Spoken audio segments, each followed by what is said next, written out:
जो इतिहास भूल जाते हैं वो इतिहास लिख भी नहीं सकते हैं। और बाबा साहब अम्बेडकर जी ने भी यही कहा था, इतिहास को हम भूल नहीं सकते हैं, और वो भी ऐसा इतिहास जिसका आज तक मुकदमा पड़ रहा है देश को।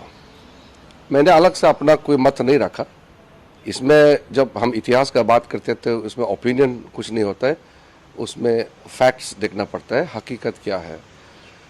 तो आज जम्मू कश्मीर जिस तरीके से 75 साल तक हमारे लिए एक बहुत बड़ा समस्या बन करके रहे हैं, और साथ साथ में कितने लोगों ने कुर्बानियाँ दी, देश के कितने संपत्ति, कितने हमारे रिसोर्सेस, कितने जाने चले गए उस भूल की वजह से।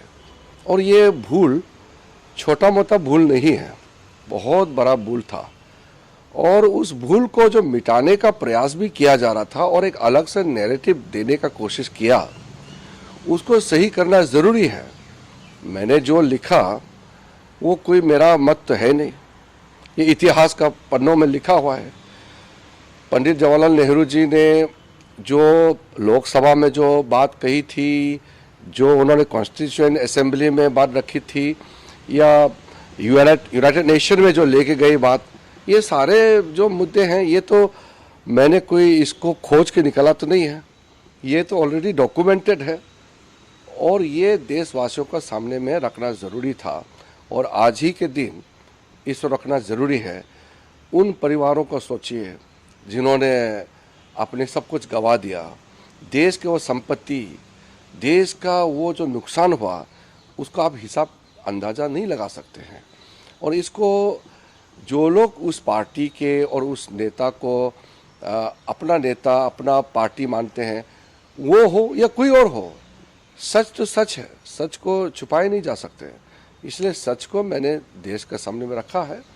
एक कानून मंत्री हिसाब से भी नहीं, एक भारतीय होने के नाते भी भारत के इतिहास को हम नहीं भूल सकते। इतिहास हम अपने हाथों से हम बदल नहीं सकते हैं। इतिहास तो जो है, उस इतिहास को सिर्फ लोगों के सामने में रखना था। और मैं मानता हूं कि जो 75 साल पहले पंडित जवाहरलाल नेहरू जी ने जो गलतियां की, उसको मोदी जी ने ठीक किया है, सुधारा है। जो भूल उस समय कर दिया, आज उस भूल को सुधारने के लिए आदरणीय प्रधानमंत्री मोदी जी ने जो कड़ा कदम उठाया है, उसको सारा देश आज जानते हैं, साथ दे रहे हैं।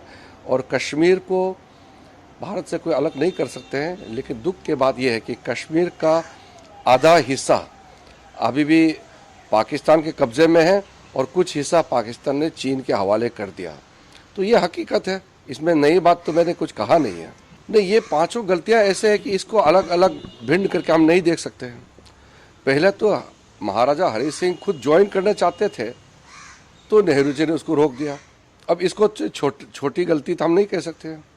फिर उसके बाद में जब वहाँ पाकिस्तान के लोगों ने जब अटैक किया, अपना रूप बदल करके अटैक किया, उस समय भी नेहरू कह रहे थे कि नहीं आना चाहिए। और जो इसको कश्मीर को स्पेशल कह करके आर्टिकल 370 डाल करके टेम्पररी प्रोविज़न बनाना, इसको हम क्या छोटे कह सकते हैं कि नहीं कह सकते? या जो इसको जो ये घर का मामला है, इसको वो यूनाइटेड नेशन में ले गए और अंतर्राष्ट्रीय विवाद मुद्दा बनाया, इसको क्या हम छोटे गलती कह सकते हैं? कि तो इसमें छोटा कोई है ही नहीं है। ये 5 ब्लंडर ऐसा है जिसका कीमत आज भी चुका रहे हैं। लेकिन अच्छी बात यह है कि मोदी जी ने सुधारने का जो प्रक्रिया शुरू कर दिया है। अब आगे जा कर के कश्मीर में शांति भी आएगी। इसलिए मैंने कहा कि एक चीज़ अभी भी अधूरा रह गया, अभी भी आधा कश्मीर पाकिस्तान के ऑक्यूपेशन में है और एक हिस्सा चीन को उन्होंने भेंट कर दिया। तो ये चीज़ तो सबको खलते रहेंगे ना, ये चीज़ तो हम लोगों को चोट देते रहेंगे। इसलिए इतिहास ऐसा चीज़ है कि हम इतिहास के उस पन्नों से सही चीज़ को ला करके जो सीख लेना है, जो करेक्शन करना है, आगे जो चीज़ करना चाहिए, वो भी हमको तय करना है।